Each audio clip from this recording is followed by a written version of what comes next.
యవ్వనుడా, నీ యవ్వనమందు సంతోషపడుము, నీ యవ్వన కాలమందు నీ హృదయము సంతుష్టిగా ఉండనిము.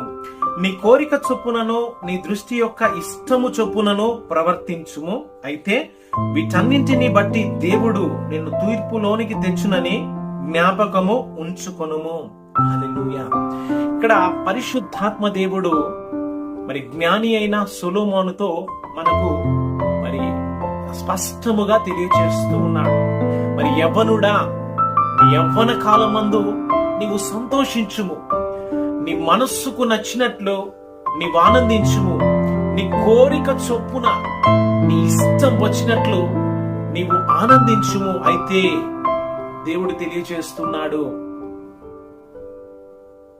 అయితే వీటన్నింటిని బట్టి దేవుడు నిన్ను తీర్పులోనికి తెచ్చునని జ్ఞాపకం తెచ్చుకునుము. హల్లెలూయా. కనుక